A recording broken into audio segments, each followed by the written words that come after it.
I think that my grandmother that raised me tried their best to manage care for my hair, but she sorely lacked the resources, skills, and support.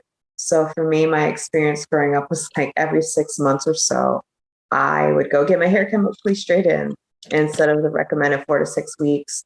And when it wasn't, that was not the time frame you should have done it for it to be managed. But it was always a lion's nest. I mean, I have like horror stories growing up, and it was a war because I had a tender scalp, and there's this brush just yankee, yankee, yankee. And so fast forward to me as an adult, in my late 30s, I am still figuring it out. And I'm here to listen and learn, and I'm still figuring out how to care for my hair and create some fun, funky, manageable, and affordable styles. So like, I really appreciate what everyone's sharing here.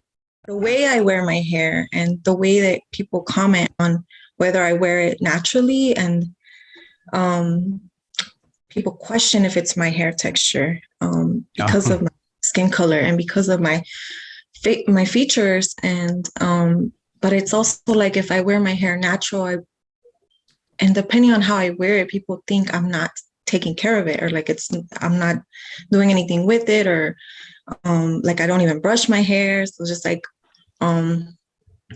but yeah, I purposely wear my hair back to avoid sometimes those comments and questions about my race and ethnicity, and because of my hair. And I know that my hair comes now from my North African and my Egyptian ancestors. And I actually wanted to share with all of you that I've been going through this experience of, being Mexican, being indigenous, and being Spanish, but of North African and Turkish, and also mixed Middle Eastern, so Arab and Jewish, Sephardic Jewish, and Northwestern European. And just like, Angela Davis, I'll just quickly say to an audience, the way we understood Europe as a pure white continent needs to be revisited, because it never was just a pure white continent. There was always people of color in Europe.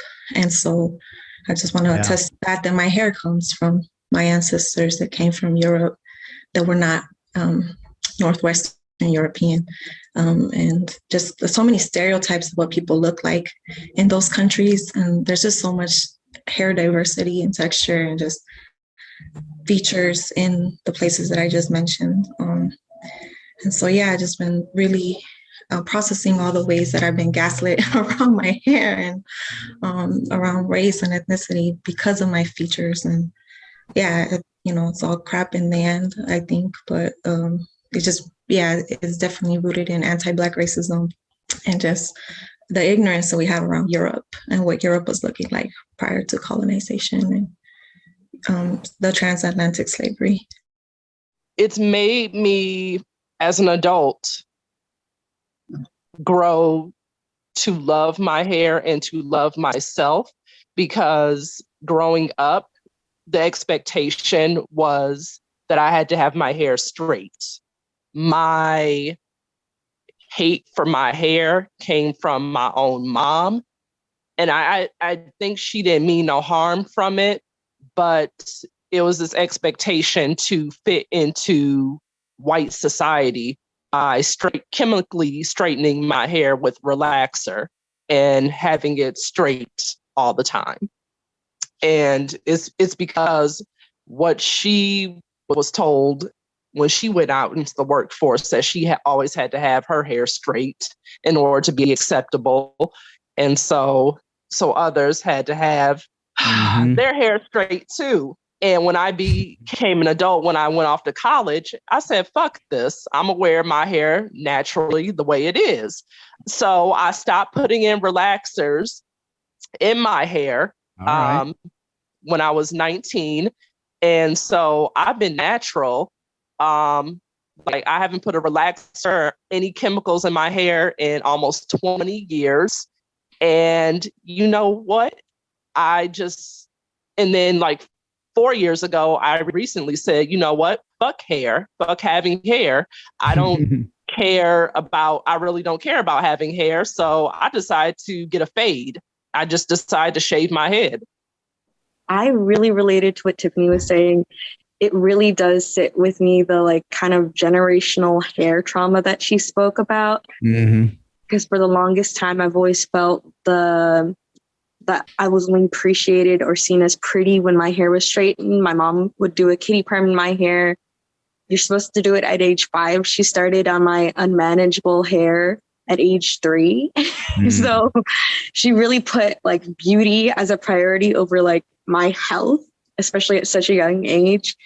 And she said that she did it because she was in this Spanish community in New York that she grew up around, where these women had these long, beautiful hair, and she wanted to be more like them. And so it was a really hard conversation that I had with her recently, where I told her that I was really upset about I told her about the effects of what she had done, and she said that she didn't realize it. And that's like been a really big, hard thing for me to swallow, like the things that she's done that she doesn't realize, like the effect. The thing is, like, you know, I have to say this because I grew up with a white mom, right? Like she tried her best. And like, what I think the difference is that like now these conversations are more prevalent, and like, that's really exciting. But like, I know, like if my mom were here in the space right now, her heart would be breaking, right? Because she never intended like for me to grow up this way, or for me to relate with like people saying like, oh, I never felt like I fit in because of my hair, you know? And like, it's just so hard, I think, sometimes when you're mixed, because I'll have these conversations with my mom. And also shout out to everyone in here who's having these conversations, who has a parent who then says like, I'm sorry, I tried my best. People see Black people and the assumption is y'all must know. We learn, you know, like understanding, like how do you do the thing you do? Just, you know, someone explained that their mom learned how to cornrow. I'm a Black girl. I had to watch and learn how to cornrow. But because there's so many messages about anti-Blackness, to even cross the threshold to learn is like, no. I remember going to a Dominican salon, which baffled me because we share some of the same features. And the lady looked at me and she looked at my hair. She said, And I said to myself, because of my hue, it's But meanwhile, we have the same thing.